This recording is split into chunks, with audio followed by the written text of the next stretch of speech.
രണ്ടാഴ്ചയോളം തുറക്കാതെ സൂക്ഷിച്ചിരുന്ന മേശവലിപ്പ് തുറന്നപ്പോൾ സ്വർണ്ണ മോതിരമിട്ട നിലയിൽ ചേരയെ കണ്ട സംഭവം അടൂരിൽ ആശങ്കയും കൗതുകവും സൃഷ്ടിച്ചു.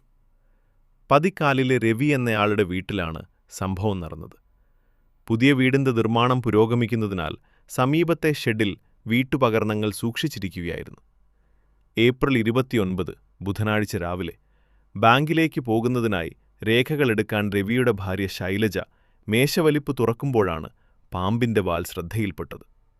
ചേരയാണെന്ന് തിരിച്ചറിഞ്ഞെങ്കിലും ഭയന്ന ഇവർ ഉടൻ വലിപ്പടച്ച് വനംവകുപ്പ് അധികൃതരെ വിവരമറിയിച്ചു.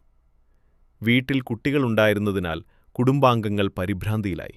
സ്ഥലത്തെത്തിയ സർപ്പ വോളണ്ടിയർമാർ മേശവലിപ്പ് തുറന്ന് പരിശോധിച്ചപ്പോൾ കടലാസുകൾക്കിടയിൽ പാമ്പിനെ കണ്ടെത്തി.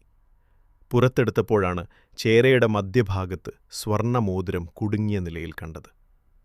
ഏകദേശം 4 അടിയോളം നീളമുള്ള ചേര മോതിരം കാരണം ക്ഷീണിതാവസ്ഥയിലായിരുന്നു. വോളണ്ടിയർമാർ സൂക്ഷ്മമായി മോതിരം മുറിച്ചെടുത്ത് പാമ്പിനെ മോചിപ്പിച്ചു. രവിയുടെ അച്ഛൻ ഉപയോഗിച്ചിരുന്ന മോതിരം അദ്ദേഹത്തിന്റെ മരണശേഷം മേശവലിപ്പിൽ സൂക്ഷിച്ചിരുന്നതാണെന്നും അതിൽ പാമ്പ് തന്നെ കുടുങ്ങിയതാകാമെന്നും രവി പറഞ്ഞു.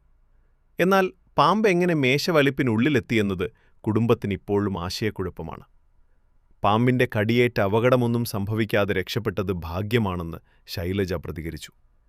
പ്രദേശത്ത് പാമ്പുപേടി നിലനിൽക്കുന്ന സാഹചര്യത്തിൽ ഈ സംഭവം നാട്ടുകാരിൽ വലിയ ചർച്ചയാകുകയും ചെയ്തു.